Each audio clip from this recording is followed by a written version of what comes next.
Assalamualaikum warahmatullahi wabarakatuh. Salam hebat guru penggerak, tergerak, bergerak, dan menggerakkan. Berjumpa lagi dengan saya Iman Nurzaman, calon guru penggerak Angkatan 9, Kabupaten Majalengka. Kali ini saya akan memaparkan pemahaman saya dari modul 1.1, A8, yaitu koneksi antar materi, kesimpulan dan refleksi dari pemikiran-pemikiran Ki Hajar Dewantara, serta penerapannya dalam kegiatan pembelajaran di kelas. Dewantara adalah seorang tokoh pendidikan Indonesia yang memiliki pemikiran yang sangat penting dalam perkembangan sistem pendidikan di Indonesia. Pemikirannya sangat berpengaruh dalam bidang pendidikan dan kemerdekaan bangsa Indonesia. Ki Hajar Dewantara memiliki pandangan yang berbeda antara pendidikan education dan pengajaran instruction. Ia membedakan keduanya dalam konteks pendekatan pendidikan yang lebih luas. Pendidikan, menurut Ki Hajar Dewantara, adalah proses pembentukan karakter, kepribadian, dan perkembangan individu secara holistik sesuai kodrat alam dan kodrat zaman. Ini melibatkan pengembangan seluruh potensi individu, termasuk aspek moral, sosial, budaya, dan kreativitas. Pernyataan, pendidikan itu menuntun, adalah pandangan yang sering diungkapkan dalam konteks pendidikan. Ini menggambarkan peran penting pendidikan dalam membimbing individu menuju pemahaman, pengetahuan, dan perkembangan pribadi yang lebih baik. Dengan demikian, pernyataan, pendidikan itu menuntun, menggarisbawahi bahwa pendidikan bukan hanya tentang mentransfer pengetahuan, tetapi juga tentang membimbing individu dalam pengembangan pemahaman, nilai-nilai, dan perilaku yang lebih baik.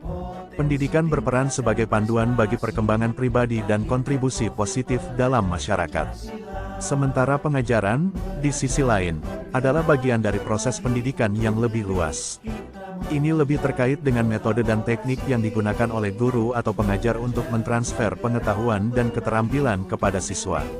Pengajaran lebih bersifat teknis, termasuk cara memberikan materi pelajaran, menyusun kurikulum, dan menilai kemajuan siswa.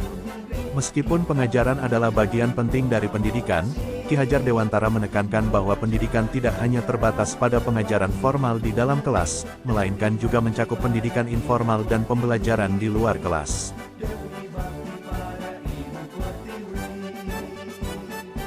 Sebelum mempelajari modul 1.1, pembelajaran yang saya lakukan hanya mentransfer materi pelajaran. Ketuntasan dan ketercapaian dalam penyampaian materi pembelajaran lebih penting daripada memahami karakteristik peserta didik, hanya memperhatikan aspek kognitifnya saja. Jika murid sudah mencapai KKM dianggap pembelajaran sudah berhasil.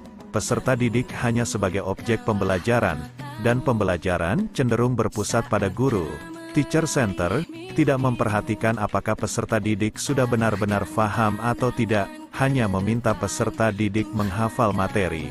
Sehingga saya kadang mengeluh jika ada peserta didik yang tidak tuntas setelah melakukan evaluasi.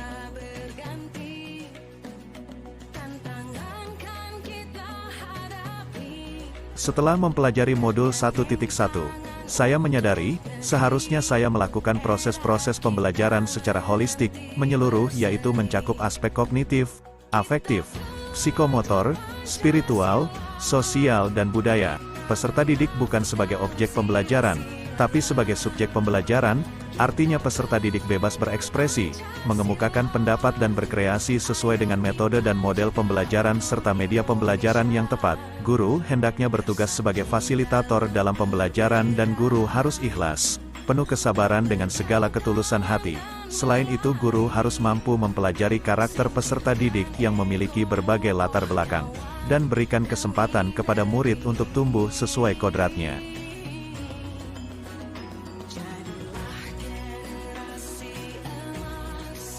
Yang dapat segera saya terapkan dalam pembelajaran di kelas antara lain, merancang pembelajaran yang interaktif dan menyenangkan dengan melibatkan murid sesuai pendekatan student center, serta kenali karakter masing-masing peserta didik.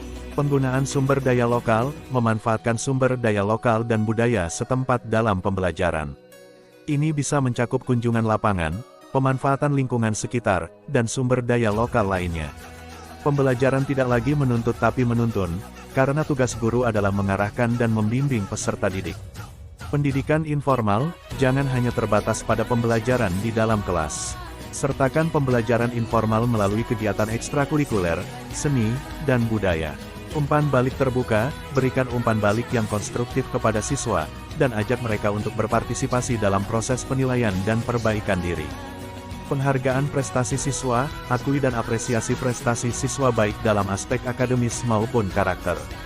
Ini bisa melalui penghargaan, pameran, atau perayaan khusus.